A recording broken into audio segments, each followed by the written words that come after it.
I'd fired all of his help and was cooking for him. And we were just communicating telepathically, and then I left him for Don Johnson. Singer Sheena Easton on Prince, music's mystery man, a sexy genius to millions, to others the epitome of bad taste. Our inside story from Monday, September 26th, 1988.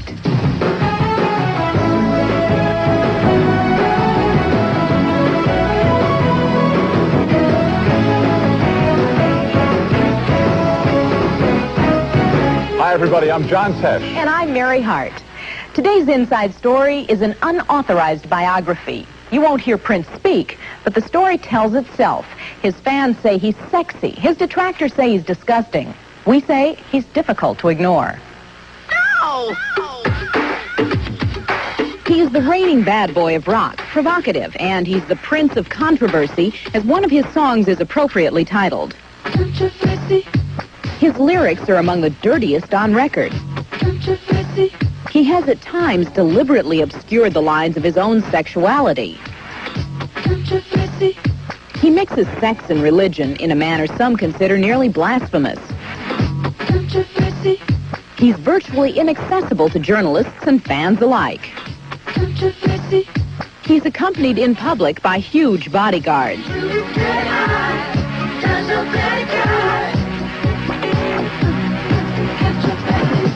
The seeds of controversy began in Minneapolis, where Prince Roger Nelson was born 30 years ago. His parents were divorced, so he spent much of his childhood in the basement of his friend Andre Simone's house. Prince wasn't a bad kid, but music was always on his mind, so he didn't think or pay any attention to any other thing. Though just over 5 feet 3 inches tall, he played basketball in junior high before forming several local bands. His stage clothes were designed by Sylvia Payne. He put buttons down the side of his jeans, everything that he wore at that time to make him appear taller. Prince broke onto the national scene with an image of a man whose every action seemed calculated to provoke. He often appeared on stages clad in bikini underwear, obscuring his own sexual identity. He used to come out in the bikini underwear, and he'd rub up against the guys in the band, and then he'd go and kiss the girl keyboard player. Offstage, he's said to have an endless passion for women. One English tabloid describes in great detail a recent Prince affair in which he is reported to have eaten popcorn and honey from the navel of a British model. But Sheena Easton, who is rumored to have been romantically linked to Prince, says you can't always believe what you read in the papers. According to the papers at the time, Prince and I were living together. I had fired all of his help and was cooking for him. And we were just communicating telepathically, and then I left him for Don Johnson. And Sheena says Prince is a true genius. To me, he is one of the most creative, innovative, talented geniuses, and I use the word rightly so. Knew a girl named Nikki, I guess you could say she was a sex fiend. Prince's focus on sex in his lyrics has also drawn protest. He was a prime target at congressional hearings for sexual references like those in his song Darling Nikki. I met a girl named Nikki. I guess you could say she was a sex fiend. I met her in a hotel lobby masturbating with magazines. In spite of his stage persona, Prince is said to be very religious, leading his band in prayer before each concert. Chick Huntsberry is a former Prince bodyguard turned evangelist. I gave Prince his first Bible for Christmas one time, big, nice Bible. Prince, I think it's just a little confused in some things. I mean, see, because you can't serve two gods.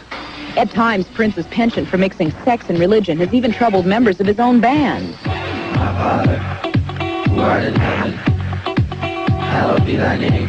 Situations got real tense because everybody was real leery of saying the Lord's Prayer on stage and then going right into a tune about something, sexual.